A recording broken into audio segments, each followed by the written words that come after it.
Bismillahirrahmanirrahim. Assalamualaikum warahmatullahi wabarakatuh. Sahabat pemilih, seperti kita sudah ketahui bahwa Pilkada serentak tahun 2020 yang sempat tertunda pada Maret kemarin, terhitung 15 Juni telah dimulai. Dan seperti kita ketahui bahwa Pilkada ini adalah pilkada khusus karena diselenggarakan dalam masa pandemi COVID-19. Nah, untuk mengatur hal-hal khusus berkaitan dengan protokol COVID-19 dalam pelaksanaan pilkada serentak ini, KPU Republik Indonesia telah mengeluarkan peraturan KPU nomor 6 tahun 2020 tentang pemilihan gubernur, wakil gubernur, bupati, wakil bupati, wali kota dan wakil wali kota serentak lanjutan dalam kondisi bencana non alam Coronavirus Disease 2019 atau lebih dikenal dengan COVID-2019. Saya akan coba untuk mendiskusikan ini atau menyampaikan ini, mereview PKPU nomor 6 ini kepada sahabat pemilih semua agar mudah untuk memahaminya. Yang pertama, PKPU nomor 6 tahun 2020 ini terdiri atas 13 bab, ada 99 pasal.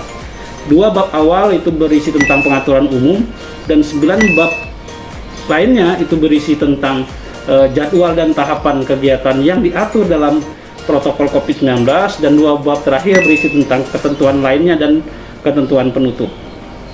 Pada ketentuan penutup, PKPU ini menyatakan bahwa dengan berlakunya PKPU ini, PKPU yang mengatur kegiatan-kegiatan seperti pembentukan badan ad hoc, pemutakhiran data pemilih, pencalonan dan lain-lain itu tetap berlaku. Jadi PKPU 6 ini berfungsi sebagai pelindung atau selimut terhadap peraturan-peraturan terkait yang lebih ditekankan pada aspek kesehatan dan keselamatan berdasarkan protokol COVID-19. Di pengaturan umum,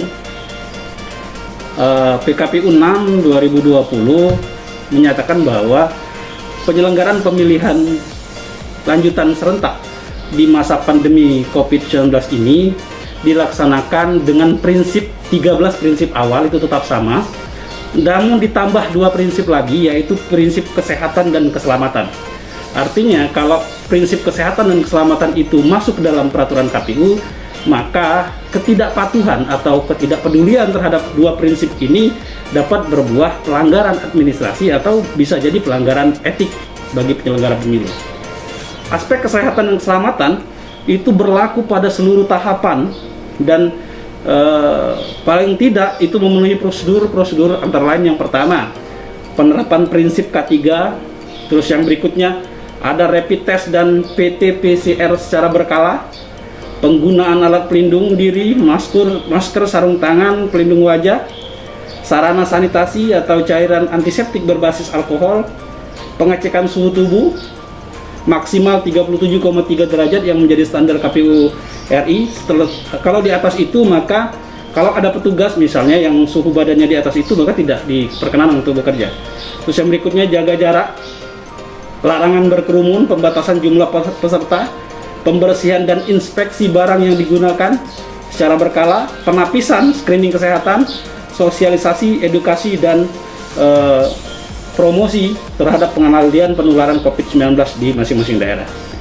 Dalam hal di sebuah daerah itu tidak dapat dilakukan rapid test atau PT-PCR seperti apa? Nah, PKPU nomor 6 tahun 2020 di pasal 5 ayat 3 memberikan jalan keluar atau emergency exit, maka dapat dengan menggunakan surat keterangan bebas gejala seperti influenza yang dikeluarkan oleh rumah sakit atau dokter atau otoritas kesehatan yang ditunjuk.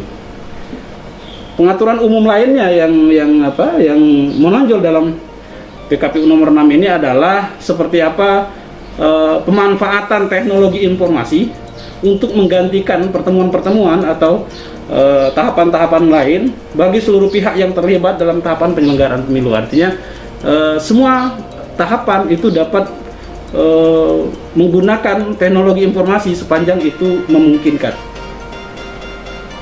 Nah, PKPU nomor 6 menetapkan 4 titik rawan dalam penyebaran COVID-19 pada penyelenggaraan pemilihan. Dan 4 titik lawan inilah yang selanjutnya akan dispesifikasi dalam setiap tahapan-tahapan yang penyelenggaraan, dan protokolnya itu sudah diatur dalam pasal-pasal antara lain. Pertama, kegiatan bersifat tatap muka secara langsung diatur dalam pasal 6. Protokolnya itu ada di pasal 6, diatur dalam huruf A sampai huruf J. Jadi di tahapan penyelenggaraan nanti, jika ditemukan proses penyelenggaraan yang membutuhkan kegiatan tatap muka, maka pengaturan pasal 6 huruf A sampai J ini akan dengan sendirinya diberlakukan pada tahapan tersebut. Misalnya di situ ada tahapan coklit yang petugas PPDP mau tidak mau harus bertemu dan bertatap muka secara langsung dengan pemilih. Nah, diterapkanlah pasal 6 ini poin huruf A sampai J. Yang berikutnya, kegiatan yang bersifat mengumpulkan orang dalam jumlah tertentu. Pengaturannya diatur pada pasal 7 huruf A hingga huruf G. Berikutnya adalah kegiatan yang bersifat penyampaian berkas dan atau perlengkapan secara fisik. Diatur di pasal 8 huruf A sampai J. Misalnya salah satu aturannya itu, sebelum diserahkan berkas harus dibungkus dengan plastik yang tahan air. Dan sebelum diserah terimakan harus didisinfektan dengan cairan yang berbahan alkohol untuk menetralisir atau mensterilisasi bahan barang yang akan diserahkan. Yang keempat adalah kegiatan yang dilakukan dalam ruangan seperti rapat pleno, rakor, bimtek, sosialisasi, dan lain-lain. Nah, pengaturannya diatur dalam pasal 9 huruf A sampai huruf K. Salah satunya adalah misalnya seperti apa menjaga jarak antar peserta minimal 1 meter, pembatasan jumlah peserta dalam ruangan, dan lain-lain. Pada tahapan-tahapan penyelenggaraan ada hal-hal khusus, jadi saya akan coba menyampaikan saja poin-poin khusus, poin-poin terbaru, poin-poin penting yang ada dalam setiap tahapan yang diatur dalam PKPU nomor 6 ini. Dalam pembentukan badan ad hoc, pengaturan terbaru itu pertama soal usia PPDP. Usia PPDP itu dibatasi 20 hingga 50 tahun. Itu yang pertama. Terus yang kedua, PPDP yang sudah dinyatakan lulus itu harus mengikuti rapid test. Kalau hasil rapid test dinyatakan yang bersangkutan itu reaktif atau positif, maka yang bersangkutan tidak bisa bertugas dan digantikan oleh petugas PPDP yang lain. Yang berikutnya terkait KPPS. Sama seperti PPDP, usia KPPS sekarang ditetapkan 20, minimal 20 dan maksimal 50 tahun. Dan petugas KPPS tidak memiliki riwayat penyakit penyerta atau komorbiditas seperti penyakit hipertensi, diabetes, dan lain-lain yang dapat pemicu bila tertular COVID-19. Terus seleksi dan pelantikan terhadap petugas KPPS dapat dilakukan dengan memanfaatkan teknologi informasi. Itu beberapa hal pengaturan terbaru terkait pembentukan badan ad hoc. Selebihnya dia tetap mengacu pada pembentukan yang sebelumnya. Terkait pemutahiran data pemilih, selain penerapan protokol COVID yang dilakukan oleh petugas PPDP dan lain-lain, yang paling baru adalah pembatasan jumlah pemilih dalam satu TPS. Dalam PKPU nomor 6 ini dibatasi jumlah maksimal 500 orang. Ini memang berkonsekuensi terhadap penambahan jumlah TPS. Terus yang berikutnya, sebaran TPS boleh beda RT dalam satu TPS. Dalam aturan sebelumnya tidak boleh satu TPS itu pecah RT untuk memudahkan akses TPS. Yang berikutnya di tahapan pencalonan, yang paling menarik adalah dalam proses pencalonan nanti, terutama pendaftaran pasangan calon, dapat memanfaatkan teknologi informasi dengan menyiarkan secara langsung kegiatan pendaftaran pasangan calon untuk disaksikan oleh tim pendukung, pemantau pemilihan, media, dan masyarakat dari kediaman masing-masing. Jadi tidak mesti harus berkerumun di kantor KPU atau di tempat pendaftaran yang sudah ditentukan, tapi KPU mungkin bisa sehari atau 2 hari sebelumnya bisa membagikan ID atau password pertemuan, hingga masyarakat, tim pendukung, dan pemantau pemilihan bisa menyaksikan dari rumah proses pendaftaran pasangan calon.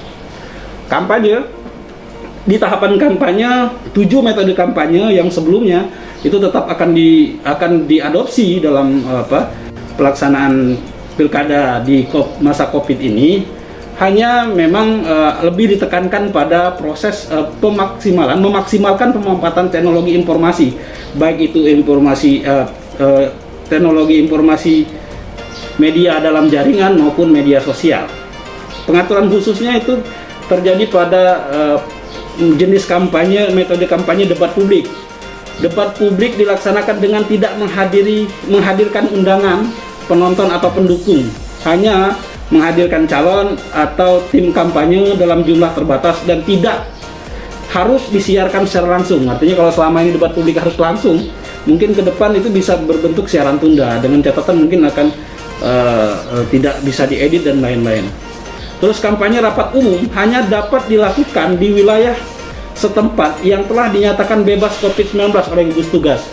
Artinya sebelum menentukan jadwal kampanye rapat umum, kita berkewajiban untuk berkoordinasi dengan gugus tugas untuk menentukan daerah-daerah mana.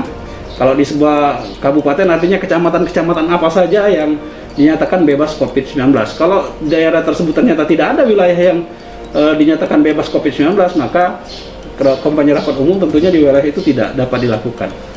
Dan ada kewajiban kita, KPU, dalam PKPU ini untuk melibatkan gugus tugas dan pihak yang bertanggung jawab di bidang kesehatan dalam menyusun jadwal kampanye rapat umum, selain kita berkoordinasi dengan pasangan calon dan tim pengusung. Dan terakhir yang paling penting adalah yang selalu dikampanyekan oleh pimpinan kita di Imbon, bahwa ada 9 hal yang baru yang akan terjadi di 9 Desember. Yang sama-sama kita ketahui bahwa 9 Desember adalah hari H pemungutan suara. Nah, apa yang baru, 9 yang baru di 9 Desember tersebut, antara lain yang pertama, petugas KPPS serta petugas kebersihan dan keamanan TPS melakukan rapid test, dan yang reaktif atau positif tidak diperkenankan bertugas. Artinya dia tidak akan bertugas pada hari H. Ini tujuannya apa? Tujuannya adalah KPU akan memastikan, menjamin bahwa petugas KPU dari level yang paling tinggi sampai ke pelaksana paling bawah di lapangan adalah orang yang bebas dari COVID-19. Jadi artinya kita tidak mungkin menyebarkan itu kepada orang lain, karena kita sudah pastikan bahwa petugas kita itu bebas dari COVID-19. Saat bertugas menggunakan masker, sarung tangan, dan pelindung wajah. Yang berikutnya, nomor 2, lokasi dan peralatan di TPS akan dilakukan penyemprotan disinfektan sebelum digunakan. Jadi kita pastikan bahwa peralatan, tempat, lokasi TPS itu steril. Yang berikutnya, jumlah pemilih maksimal dalam satu TPS adalah 500 orang. Ini gunanya untuk menekan kerumunan atau bertumpuknya orang hingga berisiko terhadap penyebaran COVID-19. Yang keempat, akan dicantumkan himbauan kedatangan pemilih dalam surat pemberitahuan memilih. Jadi dalam Form C6 nanti kita akan atur pemilih itu datang sesuai dengan periodisasi waktunya. Misalnya yang nomornya lebih depan, dia datangnya lebih awal. Ini bentuknya himbauan. Kalau ternyata dia datang di luar jam itu atau terpaksa datang di luar jam itu seperti apa? Karena ini bentuk himbauan, dia tetap memilih. Ini adalah upaya yang dilakukan oleh KPU dalam rangka untuk menekan adanya tumpukan atau kerumunan antrian yang berlebihan di TPS. Yang kelima, pemilih harus menggunakan masker yang menutupi hidung hingga dagu dan menggunakan sarung tangan plastik sekali pakai. Nanti sarung tangan plastik itu disiapkan di tiap TPS. Jadi pemilih sebelum menggunakan hak pilihnya wajib menggunakan alat-alat tersebut. Yang keenam, sebelum memasuki lokasi TPS akan diberlakukan screening kesehatan dan cek suhu tubuh. Jadi suhu tubuh maksimal yang bisa ditoleransi adalah 37,3 derajat.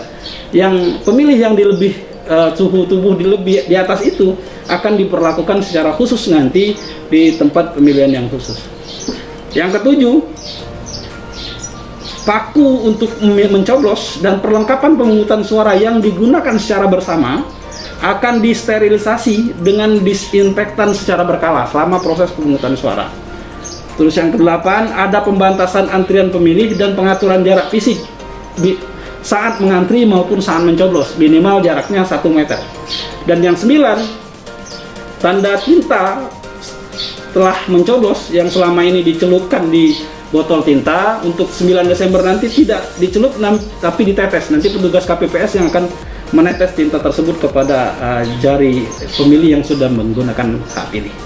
Demikian secara umum dan secara ringkas isi yang terkandung dalam PKPU nomor 6 tahun 2020. Untuk detail teman-teman bisa baca secara langsung, terutama pasal-pasal yang berkaitan tadi yang saya sampaikan, misalnya pasal 6 sampai pasal 9 yang mengatur 4 titik rawan penyebaran virus COVID-19. Semoga dengan penjelasan ini, mungkin ini bentuknya unboxing ya, bisa memudahkan kita untuk lebih memahami PKPU nomor 6 tahun 2020. Dan pada kawan-kawan yang berada di lapangan, selamat bekerja dan bekerjalah dengan selamat. Terima kasih. Assalamualaikum warahmatullahi wabarakatuh.